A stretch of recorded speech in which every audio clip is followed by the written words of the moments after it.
pilih jurusan malah bikin kalian susah lulus kuliahnya nanti. Wah, bener gak sih itu? Cek video kali ini yuk.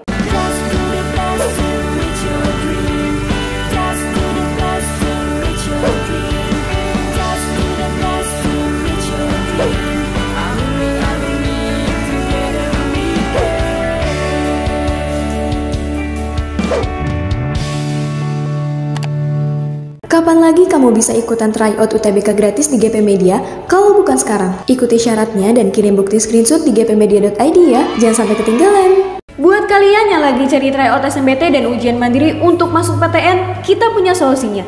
GP Media menyediakan tryout SNMPT dan ujian mandiri untuk beberapa PTN ternama di Indonesia. Mulai dari harga 10.000, kalian sudah dapat ribuan soal prediksi, video pembahasan, dan ada kelas online juga loh. Yuk daftar sekarang!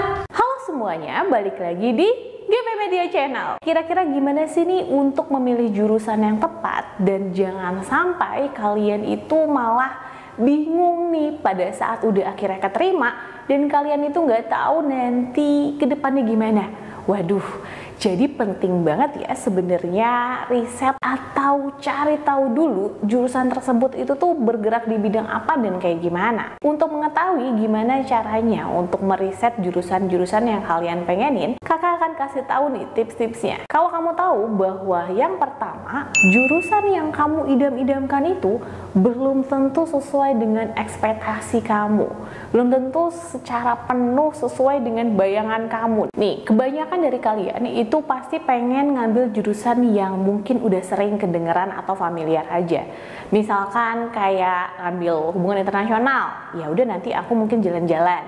Atau ngambil jurusan psikologi, ya nanti aku bantuin orang di bidang psikologi. Atau mungkin jurusan-jurusan yang lain yang mungkin aja bagi kalian itu berpikir bahwa ah ya udah kak, paling tentang itu gitu. Harus hati-hati ya. Kalau misalkan kalian menyepelekan hal itu, belum tentu nih pada saat nanti perkuliahan, tahu-taunya nggak sesuai sama ekspektasi kalian. Kok belajarnya kayak gini sih? Kok ternyata malah seperti ini? Waduh, kalau kayak gitu akan lebih baik kalau kamu melakukan riset dengan lebih teliti lagi terkait jurusan yang kamu ambil ini. Kalau misalkan memang kamu itu cenderung ngambil jurusan yang kata-kata orang-orang bagus, nah tetap aja kamu harus cari tahu informasinya. Memang kan sekarang di dunia digital ini kamu bisa mencari informasi dengan lebih cepat ya. Apalagi terkait dengan informasi di jurusan yang kamu pengen tersebut. Tapi tetap aja jangan terlalu berekspektasi yang berlebihan juga. Jangan sampai nanti pada saat perkuliahan tahu-taunya tidak sesuai dengan yang kamu bayangkan. Mungkin itu akan jadi penghambat kamu pada saat kamu melakukan perkuliahan nanti. Dan itu juga bisa nyebabin kamu malah lama nih lulusnya. Jadi harus hati-hati ya. Jangan sampai kamu itu mungkin berpikir ya, ah udahlah yang penting masuk PTN aja. Tapi malah pada saat perkuliahan nilai kamu itu malah jadi jelek gitu. Lebih banyak C atau D. Ya percuma juga ya kalau kayak gitu. Makanya kalau emang kamu mau milih PTN, apalagi di jurusan-jurusan yang kamu pengenin, kamu harus meriset kembali nih. Jurusan itu tuh mengenai apa dan gimana target kamu ke depan jika kamu diterima di jurusan tersebut. Jadi tujuan kamu melakukan riset dari jurusan yang kamu ambil masuk ke poin kedua nih, supaya kamu tahu arah mana fokus dari jurusan kamu itu. Maksudnya tuh gini, kamu mau ngambil jurusan psikologi tadi, kamu harus tahu bahwa di setiap PTN itu memiliki prioritas ataupun fokus jurusan yang berbeda-beda. Kalau misalkan kamu ngambil psikologi di Unpad, itu memiliki fokus psikologi di bidang saintek. Tapi kalau kamu ngambil jurusan psikologi di universitas yang berbeda, itu bisa jadi psikologinya lebih cenderung ngomongin psikologi bisnis ataupun psikologi forensik atau semacamnya. Jadi kamu harus tahu nih ya, jurusan-jurusan yang memang kamu ingin geluti atau yang kamu inginkan itu di PTN itu lebih cenderungnya membahas tentang fokusnya ke arah mana. Walaupun mungkin kedengarannya hanya umum aja, hanya ah ya udah kak psikologi ya psikologi aja gitu. Tapi di setiap PTN pasti memiliki kriteria kefokusannya masing-masing. Ada nih salah satu kasus siswa kakak juga, dia mau ngambil jurusan sistem informasi. Dipikirnya dia itu sistem informasi terkait dengan informasi yang berhubungan dengan komunikasi. Akan tetapi kenyataannya sistem informasi itu lebih cenderung banyak coding-codingan. Akhirnya setelah dia lulus dan keterima, dia bingung sendiri, kak ternyata kok belajarnya tentang coding ya, aku belajar ngerjain ini sampai begadang banget, aku ngikutin banget sampai empot-empotan banget gitu loh.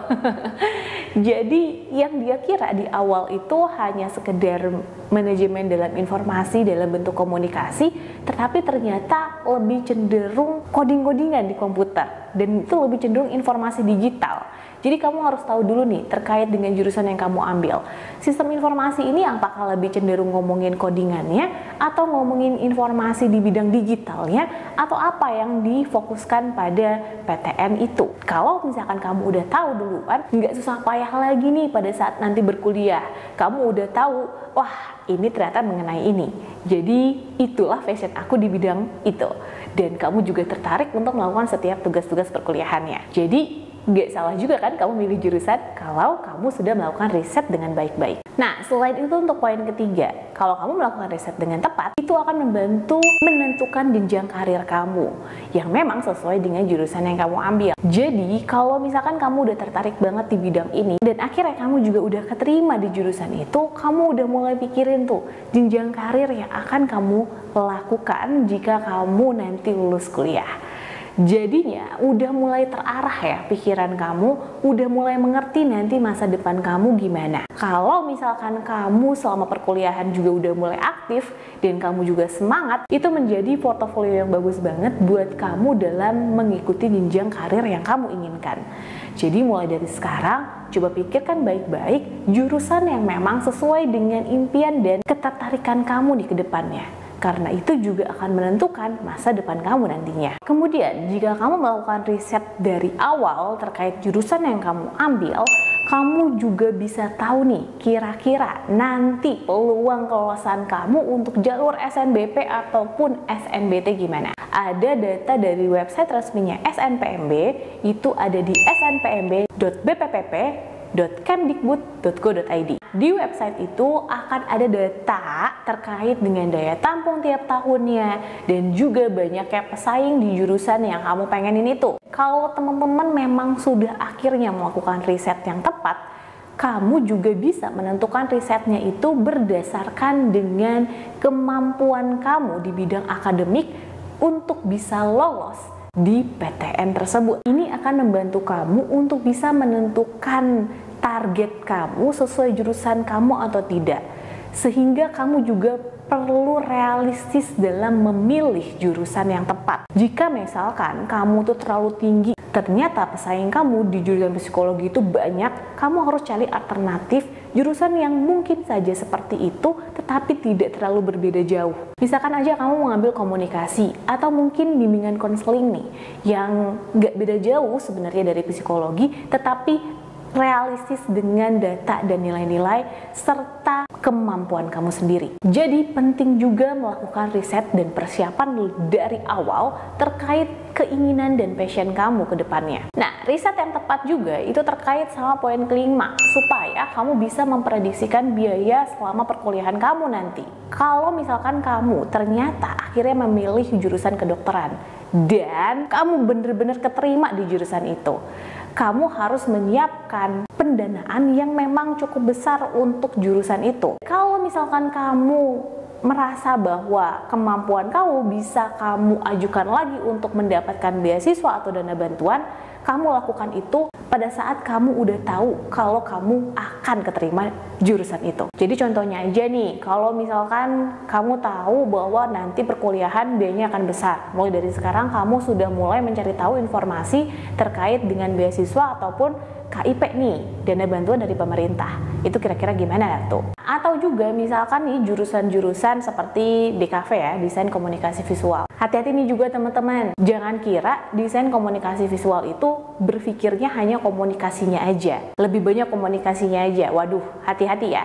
Jadi buat teman-teman semua, itu perlu banget nih riset dengan baik dan tepat. Jadi ternyata pada saat perkuliahan itu membutuhkan pendanaan di bidang prakteknya. Nah, itu dia yang harus kamu siapin lagi tuh.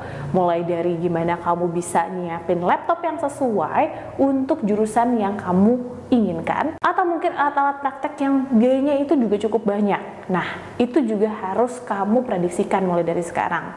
Karena itu yang nanti akan mempengaruhi perkuliahan kamu. Mulai dari sekarang lakukan riset dengan tepat sehingga pada saat perkuliahan nanti kamu juga tetap enjoy dan mendapatkan nilai yang bagus dan kamu bisa mendapatkan jenjang karir yang sesuai dengan yang kamu inginkan. Semoga aja video ini bermanfaat dan bantu kamu untuk mencapai impian kamu ke depannya. Sampai sini aja video dari kakak. See you in the next video. Dadah!